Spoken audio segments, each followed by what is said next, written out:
Hello. உங்க எல்லாருக்கும் ஒரு விஷயம் தெரியுமா? இன்னைக்கு நம்ம இந்த ஆழ்ந்த அலசல்ல பார்க்க போற ஒரு தரோட தலைப்பு ரொம்ப மர்மமா விஞ்ஞானிகளால் விளக்க முடியவில்லை அப்படின்னு ஆரம்பிக்குது. ஆமா, அது ஒரு மாதிரி கேட்சியா இருக்கணும்னு வெச்ச தலைப்பு அது. கரெக்ட். ஆனா அதை படிச்சுட்டு லேசா சிரிச்சுக்கிட்ட அடுத்த வரிய பார்த்தா அந்த கட்டுரையிலேயே அதுக்கான ரொம்ப தெளிவான துல்லியமான உயிரியல் காரணங்கள் கொடுத்திருக்காங்க. அதுதான் அங்க இருக்கிற ஒரு பெரிய முரண்பாடே. அதாவது பாத்தீங்கன்னா ரொம்ப பழமையான ஒரு மூச்சு பயிற்சி முறை நம்ம உடம்புல இருக்கிற நாளமில்லா சுரப்பி, அதாவது ஆங்கிலத்துல எண்டோக்ரைன் சிஸ்டம்னு சொல்லுவோமே, அதுல ஏற்படுற வயதாவதை எப்படி ஒரு 10 வருஷம் வரைக்கும் பின்னோக்கி கொண்டு போகுது அப்படிங்கிறத விஞ்ஞானிகளால் விளக்க முடியவில்லைன்னு சொல்லிக்கிட்டே அடுத்தடுத்த பத்திகள்ல தெள்ளத் தெளிவா அறிவியல் பூர்வமா விளக்கியிருக்காங்க. ஆமா, நீங்க சொல்றது 100க்கு 100 உண்மை. ஒருவேளை படிக்கிறவங்களோட கவனத்தை ஈர்க்கவோ இல்லனா ஒரு பழமையான மர்மம் மாதிரி காட்டவோ அப்படி ஒரு தலைப்பை வச்சிருக்கலாம். ஆனா உள்ள இருக்கிற அந்த அறிவியல் விளக்கம் உண்மையிலே அப்பாரமானது. கண்டிப்பா. இன்னைக்கு நம்ம அலச போற முக்கியமான விஷயமும் அதுதான். உங்களை சோர்வடைய வைக்காம ரொம்ப சுவாரஸ்யமா இதை நாங்க பேச போறோம். இது ஏதோ கண்கட்டி வித்தையோ இல்ல மேஜிக்கும் கிடையாது. நம்ம உடம்போட மன அழுத்த சுழற்சிய எப்படி முழுமையா நம்ம கட்டுப்பாட்டுக்குள்ள கொண்டு வரலாம் அப்படிங்கறதுக்கான அப்பட்டமான அறிவியல் இதுல இருக்கு. இப்போ இந்த எண்டோக்ரின் சிஸ்டம், அதாவது நாளமில்லா சுரப்பின்னு சொல்றோமே, வயசாவதை தடுக்கிறது இல்லனா இளமையா இருக்கிறது அப்படின்னு பேசினாலே நம்ம ஆளுக முகத்துல சுருக்கம் விழாம இருக்க என்ன கிரீம் போடலாம், முடி நரைக்காம இருக்க என்ன பண்ணலாம்னு மட்டும்தான் யோசிக்கிறாங்க. ஆமா, வெளியில தெரியறத மட்டும்தான் நம்ம எப்பவும் பாக்குறோம். கரெக்ட். ஆனா நம்ம தோலுக்கு அடியில உடம்புக்கு உள்ள இருக்கிற இந்த எண்டோக்ரைன் அமைப்பு எப்படி வயசாகுதுன்னு நம்ம பெருசா யோசிக்கிறதே இல்லையா? ரொம்ப சரியான கேள்வி. உண்மையான வயது முதிர்வு அப்படிங்கறதே உள்ள இருந்து தான் ஆரம்பிக்குது. இந்த நாளமில்லா சுரப்பி அமைப்பை உங்க உடம்போட ஒரு மாஸ்டர் கண்ட்ரோல் போர்டு அப்படின்னு நீங்க கற்பனை பண்ணிக்கலாம். ஓ, மாஸ்டர் கண்ட்ரோல் போர்டா? ஆமா, நீங்க எப்படி உணர்றீங்க, உங்க தூக்கம் எப்படி இருக்கு, உடம்போட எனர்ஜி லெவல் எப்படி இருக்கு, ஏன் உங்க மனநிலை அதாவது மூட் எப்படி இருக்குன்னு எல்லாத்தையும் கட்டுப்படுத்துறதே இந்த அமைப்பு தான். அப்ப இதுல பிரச்சனை வந்தா மொத்த உடம்பும் பாதிக்கப்படும் சொல்றேன். கண்டிப்பா. இது வயசாகி ஹார்மோன் சுரக்கிறதுல தடங்கள் ஏற்பட்டு துருப்பிடிக்க ஆரம்பிச்சதுன்னா உங்க ஒட்டுமொத்த உடம்பும் வயசான தோற்றத்தையும் ரொம்ப கடுமையான சோர்வையும் அடையும். புரியுது. அதனால இந்த அமைப்பை 10 வருஷம் இளமையாக்குறது அப்படிங்கிறது வெறும் முகத்தோற்றத்தை மாத்திர விஷயம் கிடையாது. அது உடம்போட முழு இயக்கத்தையே மாற்றி அமைக்கிற ஒரு அடிப்படையான விஷயம். அப்படியா? அப்போ இந்த ஆராய்ச்சியில சொல்லியிருக்கிற அந்த பழமையான பயிற்சி என்ன? மூச்சு விடுறது மூலமா எப்படி உடம்போட அந்த மாஸ்டர் கண்ட்ரோல் போர்டை சரி பண்ண முடியும்? அது உஜ்ஜாயின்னு சொல்றாங்களே. ஆமா, உஜ்ஜயி மூச்சு பயிற்சி. இத கடலின் ஓசை, அதாவது ஓஷன் சவுண்ட் அப்படின்லாம் சொல்றாங்க. அது என்னன்னு கொஞ்சம் விளக்க முடியுமா? கட்டாயமா. இந்த உஜ்ஜயி அப்படிங்கிறது யோகாவுல பல 100 வருஷமா பயன்படுத்தப்படுற ஒரு பழமையான முறை.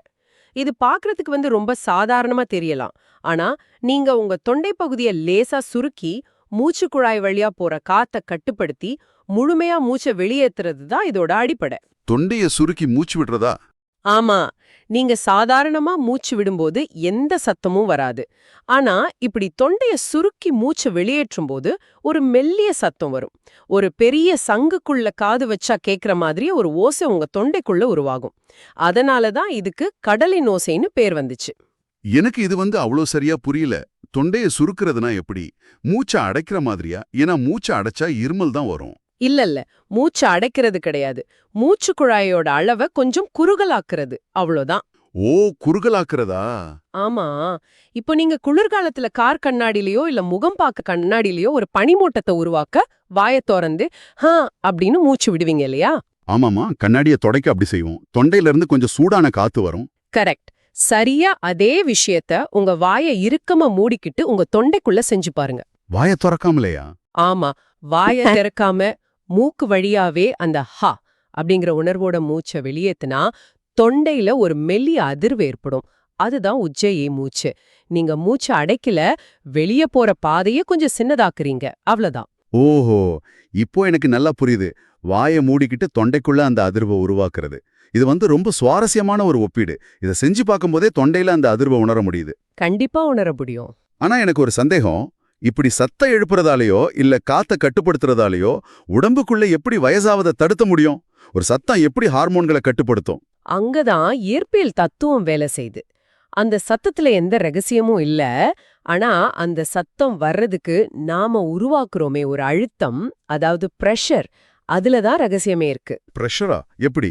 இப்போ ஒரு அகலமான குழாயில தண்ணி போறதுக்கும் அதே குழாயோட ஒரு பகுதிய நசுக்கி புடிச்சுக்கிட்டு தண்ணி போறதுக்கும் வித்தியாசம் இருக்கு இல்லையா? ஆமா, ஃபோர்ஸா போகும், ஆனா அளவு குறையும். அதேதான். உங்க தொண்டைய நீங்க சுருங்கும்போது மூச்சு வெளியே போற வேகம் ரொம்ப குறையுது. இதனால மூச்சு பாதையில ஒரு லேசான அழுத்தம் உருவாகுது. அந்த மெதுவான, ஆழமான, கட்டுப்படுத்தப்பட்ட காற்றோட்டம் தான் உங்க நரம்பு மண்டலத்துக்கு ஒரு செய்தியா அனுப்புது. என்ன செய்தின்னு? அதாவது மூச்சை இழுத்து விடுறது ஏன் கட்டுப்பாட்டுல தான் இருக்கு, எந்த பதற்றமும் இல்ல அப்படிங்கிற செய்திய மூளைக்கு அனுப்புது. ஓ, அதாவது மூச்சு விடுற வேகத்தை குறைக்கிறது மூலமா நரம்பு மண்டலத்தை நாம அமைதிப்படுத்தணும் அப்படின்னு சொல்றீங்க. ம். ஆனா இங்க எனக்கு ஒரு பெரிய கேள்வி வருது. சொல்லுங்க. வெறும் மூச்சை மெதுவா விடுறது மட்டும்தான் தீர்வுனா, நான் ராத்திரி தூங்கும்போது கூட தான் மெதுவாவும் ஆழமாவும் மூச்சு விடுறேன். ம்? பல நேரங்கள்ல நம்ம சும்மா அமைதியா உட்கார்ந்திருக்கும் போது கூட மூச்சு மெதுவா தான் போகுது. ஆனா காலையில எழுந்திருக்கும் போது பாத்தீங்கன்னா பல நேரங்கள்ல உடம்பு சோர்வாவும் எந்த காரணமுமே இல்லாம ஒரு மன அழுத்தத்தோடவும் இருக்கு. மூச்சை மெதுவா விடுறது மட்டுமே இந்த மாயங்களை செஞ்சுடும்னு சொல்றது எனக்கு முழுமையா ஏத்துக்க முடியல. இதுல ஏதோ ஒரு விஷயம் விடுபடுற மாதிரி தோணுதே. ரொம்ப அருமையான கேள்வி. அது உங்களோட மிகச்சிறந்த ஒரு அவதானிப்பு. நீங்க சொல்ற மாதிரி மூச்சு பயிற்சி மட்டுமே இந்த மாயங்களை செஞ்சிடாது. அப்போ வேற என்ன இருக்கு? அங்கதான் இந்த கட்டுரையோட மிக முக்கியமான ஒரு கண்டுபிடிப்பு வருது. உஜ்ஜயி மூச்சை மட்டும் தனியா செஞ்சா பத்தாது. அதோட சேர்த்து உடம்போட பின்பக்க தசைத்தொடர நீட்டிக்கும் பயிற்சியையும், அதாவது போஸ்டீரியர் செயின் ஸ்ட்ரெச்சிங்னு சொல்லுவோம், அதையும் செய்யணும்னு அவங்க ஆணித்தரமா சொல்றாங்க. பின்பக்க தசை தொடர நீட்டுறதா? ஆமா, இது ரெண்டும், அதாவது மூச்சும் இந்த உடல் நீட்டிப்பும் ஒன்னா இணையும் போதுதான் உங்க மூளையில இருக்கிற ஒரு குறிப்பிட்ட மன அழுத்த சுழற்சிய உங்களால உடைக்க முடியும். கொஞ்சம் இருங்க. பின்பக்க தசைகளை நீற்றதா? மூச்சு விடுறதுங்கிறது நுரையீரல் சம்பந்தப்பட்ட ஒரு விஷயம். அதுக்கும் என் முதுகையோ இல்ல காலோட பின்பக்க தசைகளையும் நீட்டுறதுக்கும் என்ன சம்பந்தம்? இது எனக்கு சுத்தமா புரியலையே. பாக்குறதுக்கு சம்பந்தம் இல்லாத மாதிரி தான் தோணும். ஆமா, என் தசை இருக்கத்துக்கும் என் மூளைக்கும் எப்படி நேரடி தொடர்பு இருக்க முடியும்? இத புரிஞ்சுக்க நம்ம உடம்போட ஃபயர் அலாரம் எப்படி வேலை செய்யுதுன்னு கொஞ்சம் ஆழமா பார்க்கணும். நம்ம உடம்புல ஹைப்போதலாமிக் பிட்யூட்டரி அட்ரினல் அச்சு அப்படின்னு ஒன்னு இருக்கு.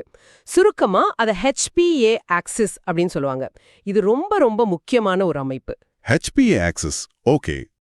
இது மூளையில இருக்கிற ஹைப்போதலாமஸ்ல ஆரம்பிச்சு பிட்யூட்டரி சுரப்பி வழியா நம்ம சிறுநீரகங்களுக்கு மேல இருக்கிற அட்ரினல் சுரப்பியை சென்றடைகிற ஒரு சங்கிலி தொடர். சரி.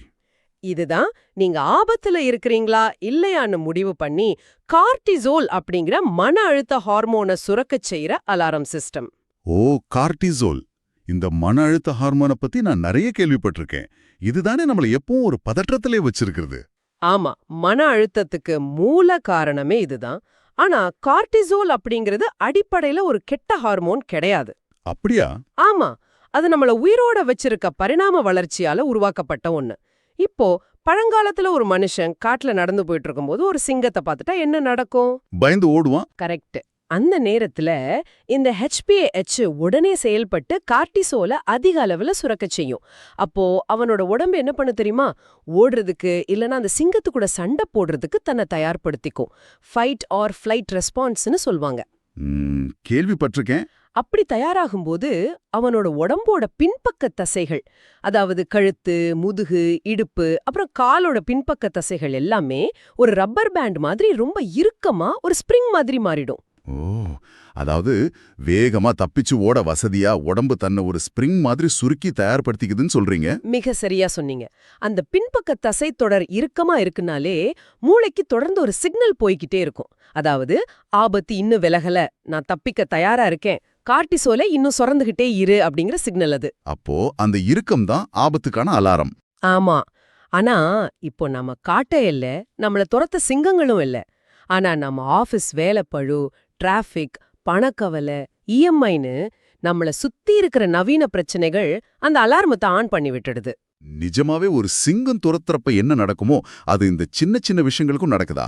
ஆமா, சிங்கத்தை பார்த்தா அதே ரசாயன மாற்றத்தை இந்த நவீன கால விஷயங்களும் உடம்புக்குள்ளே ஏற்படுத்துது. அதனால நம்ம பின்பக்க தசைகள் எப்பவுமே ஒருவித இறுக்கத்திலே இருக்கு. நீங்க வெறும் மூச்சு மட்டும் மெதுவா விட்டா இதயம் அமைதி அடையும், நுரையீரல் சீராகும். ஆனா தசை இருக்கும் அப்படியே இருக்கும். கரெக்ட். தசை இறுக்கமா இருக்கறதால மூளைக்கு ஆபத்து முழுமையா நீங்கிடுச்சு அப்படிங்கிற சிக்னல் போகாது. ஆஹா, அப்போ அந்த கார்டிசோல் அலாரத்தை முழுமையா ஆஃப் பண்ணணும்னா மூச்சும் உடம்பும் சேர்ந்து செயல்படணும்னு சொல்றீங்களா? 100% உண்மை. எப்போ நான் உஜ்ஜயி மூச்சோட சேர்த்து அந்த பின்பக்க தசைகளை நீட்டி தளர்த்துறனோ அப்போதான் மூளைக்கு ஆபத்து முடிஞ்சிருச்சு, ஸ்ப்ரிங் தளர்ந்துருச்சு, இனி அலாரத்தை அணைச்சிடு அப்படிங்கிற செய்தி ரொம்ப தெளிவா போகும். அது நடந்தாதான் கார்டிசோல் உற்பத்தி நிறுத்தப்படும். எக்ஸாக்ட்லி. இது கேட்கறதுக்கு ரொம்ப தர்க்க ரீதியா இருக்கு. உடம்பையும் மூச்சையும் தனித்தனியா பார்க்காம ஒன்னா பார்க்கறதோட அறிவியல் எனக்கு இப்பதான் தெளிவா புரியுது. இதை விட அழகா இதை சொல்ல முடியாது. உங்க மூளையும் தசைகளும் தொடர்ந்து பேசிக்கிட்டே இருக்கு. தசைய தளர்த்துறது மூளைக்கு அமைதியை கொடுக்குது, மூச்சை சுருக்குறது நரம்புகளுக்கு அமைதியை கொடுக்குது. இது ரெண்டும் சேரும்போதுதான் அந்த HPA அச்சுங்கிற மன அழுத்த சுழற்சி சுறுசுறுப்பா மட்டுப்படுத்தப்படுது. அதாவது வலுக்கட்டாயமா அந்த அலாரம் அணைக்கப்படுது. இது உண்மையிலே ரொம்ப ஆழமான ஒரு தகவல். சரி, இந்த HPA மன அழுத்த சுழற்சியை நாம இப்படி மட்டுப்படுத்தலனா உடம்புக்கு என்ன ஆகும்? இதை செய்யலனா அப்படி என்ன பெரிய பாதிப்பு வந்துட போகுது? இங்கதான் இந்த கட்டுரையோட ரொம்ப முக்கியமான, அதே சமயம் ரொம்ப அதிர்ச்சியான ஒரு பகுதி வருது. என்னது? இந்த HPA சுழற்சியை நீங்க உடைக்கலன்னா, அதாவது அந்த கார்டிசால் அலாரம் உங்களுக்குள்ள தொடர்ந்து அடிச்சுக்கிட்டே இருந்தா, உங்க உடம்பு ஒரு பயங்கரமான முடிவுக்கு வருது. அது தொடர்ச்சியா பஞ்ச் சிக்னல்ஸ்னு, ஹார்மோனல் ஃபேமின் சிக்னல்ஸ்னு சொல்லுவாங்க, அதை வெளியிட தொடங்கும். பஞ்ச் சிக்னல்களா? அதாவது சாப்பாடு இல்ல, பஞ்சம் வந்துருச்சுன்னு உடம்பு நிஜமாவே நினைச்சுக்குதா? ஆமா, நாள்பட்ட மன அழுத்தம் அப்படிங்கிறது உடம்ப பொறுத்த வரைக்கும் ஒரு மிகப்பெரிய அச்சுறுத்தல். பரிணாம வளர்ச்சியின்படி மன அழுத்தம்னாலே ஏதோ ஒரு பெரும் ஆபத்து இல்லனா பஞ்சம் வந்திருக்குன்னு தான் அர்த்தம். ஓ, மூளை அப்படிதான் ப்ரோக்ராம் செய்யப்பட்டிருக்கு. ஆமா, சுத்தி இருக்கிற சூழ்நிலை மோசமா இருக்கு, அடுத்து எப்ப சாப்பாடு கிடைக்கும்னு தெரியாதுன்னு உடம்பு நம்ப தொடங்கிடும். இந்த கார்டிசோல் ஹார்மோன் அந்த பஞ்ச சிக்னல்களை தூண்டிவிட்டு உடம்போட வளர்ச்சிதை மாற்றத்தை, அதாவது மெட்டபாலிசத்தை முழுசா குறைச்சிடும்.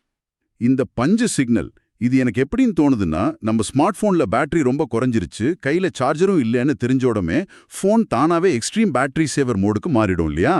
ஆமா ஆமா.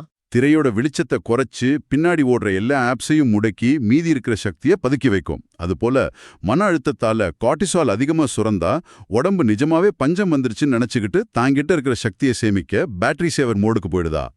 உங்களுடைய இந்த ஒப்பீடு ரொம்ப துல்லியமானது.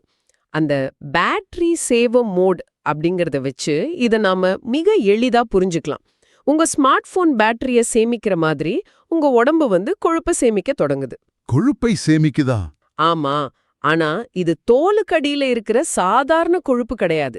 இது உள்ளுறுப்பு கொழுப்பு, அதாவது விசரல் ஃபேட்னு சொல்லப்படுற ஒரு கொடிய வகையான கொழுப்பு. இது உங்க கல்லீரல், கணையம், குடல் மாதிரி முக்கியமான உறுப்புகளை சுத்தி ஒரு போர்வை மாதிரி படரும். இது ரொம்ப ரொம்ப ஆபத்தான கொழுப்பு. ஆனா கொழுப்பு அப்படிங்கறதே ஆற்றலோட சேமிப்பு தானே. பஞ்சம் வரும்போது பயன்படுத்திக்க உடம்பு அதை சேமிச்சு வைக்குது. இதுல என்ன இவ்வளவு பெரிய ஆபத்து இருக்க முடியும்? கொஞ்சம் தொப்பை வரும், அவ்வளவுதானே. இது பல பேருக்கும் இருக்கிற ஒரு தவறான புரிதல். கொழுப்பு என்றாலே அது ஒரு செயலற்ற சேமிப்பு கிடங்குன்னு நம்ம நினைக்கிறோம். ஆமா, அப்படிதானே படிச்சிருக்கோம்.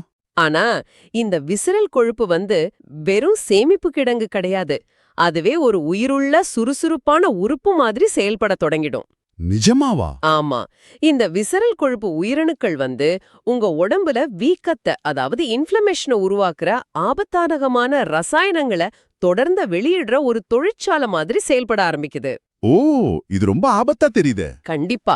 இந்த வீக்கும் தான் நம்ம முதல்ல பேசணுமே, அந்த மாஸ்டர் கண்ட்ரோல் போர்டு, அதாவது நாளமில்லா சுரப்பி அமைப்பு, அத மிக வேகமா சிதைச்சு அதோட வயசு அதிகரிக்குது. ஹார்மோன் உற்பத்தி செய்யற உறுப்புகள் இந்த வீக்கத்தால கடுமையா பாதிக்கப்படுது. ஆஹா, இப்போ முழு கதையும் எனக்கு விளங்குது.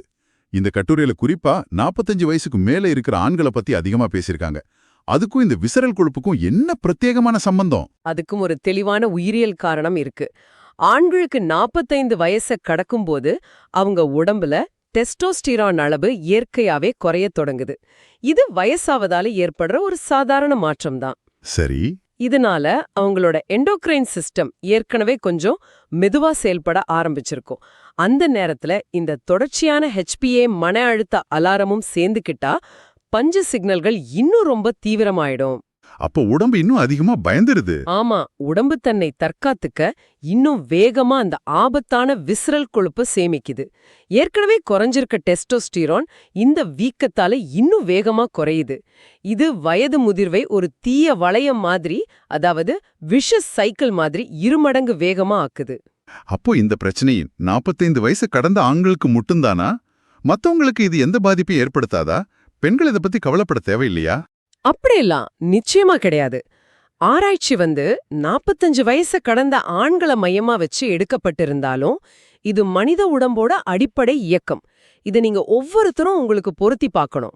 எல்லாரும் பொருத்தி பார்க்கணுமா? ஆமா, நீங்க ஒரு பெண்ணா இருந்தாலும் சரி, இல்ல 25 வயசுல இருக்கிற ஒரு இளைஞரா இருந்தாலும் சரி, உங்க உடம்பு மன அழுத்த சிக்னல்களுக்கு எப்படி ரியாக்ட் பண்ணுது அப்படிங்கறத புரிஞ்சுக்க வேண்டியது உங்களுக்கு ரொம்ப ரொம்ப அவசியம். கண்டிப்பா. நாம வாழ்ற இந்த வேகமான நவீன உலகத்துல அந்த HPA ஆலாம் எல்லாருக்குமே எப்பவும் அடிச்சுக்கிட்டே தான் இருக்கு. தொடர்ச்சியான மன அழுத்தம் அப்படிங்கிறது எல்லாருக்குமே ஆபத்தானதுதான். பெண்களுக்கு வர்ற மாதவிடாய் பிரச்சனைகள், PCOD, பலருக்கும் வர தூக்கமின்மை, காரணம் தெரியாத உடல் சோர்வு, திடீர்னு கூடுற உடல் பருமன்னு பல பிரச்சனைகளுக்கு இந்த தொடர்ச்சியான கார்டிசால் உற்பத்தியும் இந்த உள்ளுறுப்பு கொழுப்பும் தான் அடிப்படை காரணம். பார்க்க போனா எல்லா நோய்க்கும் இதுதான் ஆணிவேரா இருக்கு. ஆமா. அதனால அந்த மன அழுத்த சுழற்சியை யார் உடைச்சாலும் அவங்க தங்க உடம்போட மாஸ்டர் கண்ட்ரோல் போர்டை பாதுகாக்க முடியும். இப்போ எனக்கு இந்த முழு சங்கிலியும் மிக தெளிவா புரியுது. மூச்சை லேசா சுருக்கி ஆழமா வெளியிடுற அந்த உஜ்ஜைய பயிற்சி, அதோட சேர்த்து உடம்போட பின்பக்க தசை தொடர நீட்டிக்கும் பயிற்சி, இது ரெண்டும் சேரும்போது அது மூளைக்கு ஒரு தெளிவான பாதுகாப்பு சிக்னல் அனுப்புது. கரெக்ட். இந்த சிக்னல் அந்த HPA அப்படிங்கிற மன அழுத்த சுழற்சியை உடைக்குது. சுழற்சி உடைஞ்ச உடனே கார்டிசால் உற்பத்தி சட்டுன்னு குறையுது. கார்டிசால் குறைஞ்சா அந்த பேட்டரி சேவர் மோட் இல்லனா பஞ்ச சிக்னல் நிறுத்தப்படுது. இது நின்ன உடனே உடம்பு அந்த ஆபத்தான உள்ளுறுப்பு கொழுப்பை சேமிக்கிறத நிறுத்துது. அது மட்டும் இல்லாம ஏற்கனவே இருக்கிற வீக்கத்தையும் குறைய வைக்குது. இதோட இறுதி விளைவா பாத்தீங்கன்னா நாளமில்லா சுரப்பி அமைப்போட சுமை முழுமையா குறைஞ்சி அது 10 வருஷம் வரைக்கும் பின்னோக்கி போய் மீண்டும் இளமையடையுது. நான் சரியாலாம் சொல்லியிருக்கேன்? என்னடா சிறப்பா இதை தொகுத்து வழங்கவே முடியாது. இதுதான் அந்த முழுமையான மெக்கானிசம். ஆரம்ப புள்ளி மூச்சும் உடம்பும் தான். முடிவு புள்ளி ஹார்மோன்களோட சமநிலை மற்றும் இளமை. எந்த ஒரு விலையுயர்ந்த ரசாயன மாத்திரைகளோ வெளிப்பூச்சி கிரீம்களோ கடினமான சிகிச்சை முறைகளோ இல்லாம நம்ம உடம்போட இயல்பான பொறிமுறையை வச்சே எப்படி இவ்வளவு ஆழமான உயிரியல் மாற்றங்களை நிகழ்த்த முடியுதுங்கிறது உண்மையிலேயே வியக்கத்தக்கது. பழமையான ஒரு பயிற்சி நவீன அறிவியலோட மிக நுட்பமான பிரச்சனைகளுக்கு எப்படி தீர்வா அமையுது அப்படிங்கறத நாம கட்டாயம் உணரணும். உண்மையிலே இது ஒரு மிகப்பெரிய ஹாஹா மொமெண்ட்னு தான் சொல்லணும். இன்னைக்கு நாம விரிவா அலசின இந்த ஆராய்ச்சி நம்மள நாமே எப்படி பாத்துக்கிறோம் அப்படிங்கிற பார்வையா மாத்துது. தொண்டைய சுருக்கி விடுற அந்த கடலோசை மூச்சும் பின்பக்க தசை நீட்டிப்பும் வெறும் சாதாரண பயிற்சிகள் கிடையாது. அவையெல்லாம் நம்ம உடம்போட ஹார்மோன் அமைப்போட நேரடியாக பேசுற ரகசிய மொழிகள் அப்படிங்கறத நமக்கு உணர்த்திருக்கு. ஆமா, நம்ம உடம்போட இயக்கங்களை நாம முழுமையா புரிஞ்சுக்கிட்டா நம்ம கட்டுப்பாட்டுக்கு அப்பாற்பட்டதுன்னு நம்ம நினைக்கிற மன அழுத்தம் மாதிரி பல விஷயங்களை நம்ம மிக எளிதா கையாள முடியும் அப்படிங்கிறதுக்கு இது ஒரு மிகச்சிறந்த உதாரணம். நேயர்களே, இன்னைக்கு பல அற்புதமான விஷயங்களை நாம பார்த்தோம். ஆனா இந்த ஆழ்ந்த அலசல முடிக்கிறதுக்கு முன்னாடி உங்களை சிந்திக்க தூண்டுற ஒரு முக்கியமான கேள்வியை வச்சுட்டு போக விரும்புறோம். ஆரம்பத்துல நாம பார்த்த அந்த முரண்பாட்டை கொஞ்சம் மறுபடியும் யோசிச்சு பாருங்க. விஞ்ஞானிகளால் விளக்க முடியவில்லைன்னு கட்டுரையில ரொம்ப மர்மமா தலைப்பு வச்சிருந்தாலும் அது ஒரு தெளிவான உயிரியல் காரணத்தை நமக்கு விளக்குது இல்லையா? மூச்சு பயிற்சியும் உடம்போட தசை நீட்டிப்பும் எப்படி மன அழுத்த ஹார்மோனை குறைக்குது அப்படிங்கறது அறிவியல் பூர்வமா நிரூபிக்கப்பட்ட ஒண்ணுதான். இதுல எந்த மாயமோ மந்திரமோ இல்ல. கண்டிப்பா இல்ல. ஆனா இங்க நாம எழுப்ப வேண்டிய மிக முக்கியமான கேள்வி இதுதான். இது மாதிரி பல ஆயிரம் வருஷம் பழமையான நடைமுறைகளை ஒரே ஒரு குறுகிய அறிவியல் துறைக்குள்ள அடைக்க முடியாதப்போ, அதாவது மூச்சு விடுறத நுரையீரல் நிபுணர்கிட்டையும் தசைய எலும்பு நிபுணர்கிட்டையும் ஹார்மோன்களை எண்டோக்ரைனாலஜி நிபுணர்கிட்டையும் தனித்தனியா பிரிச்சு பார்க்குற இந்த நவீன அறிவியல் இவையெல்லாம் ஒன்னா சேர்ந்து செயல்படுற ஒரு விஷயத்தை பார்க்கும்போது அதை விளக்க முடியாத ஒரு மாயன முத்திர குத்துதா? உடம்பு வேற, மனம் வேற, மூச்சு வேறன்னு எல்லாத்தையும் தனித்தனியா பிரிச்சு பார்க்குற அந்த பார்வையை தாண்டி மூச்சும் உடம்பும் இணையிற அந்த முழுமையான அணுகுமுறையை நாம இன்னும் எந்தெந்த பழமையான விஷயங்களை தவற விடுறோம்? இதை பத்தி நீங்களே சுயமா சிந்திச்சு பாருங்க. ரொம்ப ஆழமான சிந்தனை இது. உங்களோட அடுத்த ஆழமான மூச்சு உங்களை 10 வருஷம் இளமையாக்கலாம். மீண்டும் ஒரு சுவாரஸ்யமான தரவோடு உங்களை சந்திக்கிறோம். அதுவரைக்கும் விடை பெறுவது நாங்க.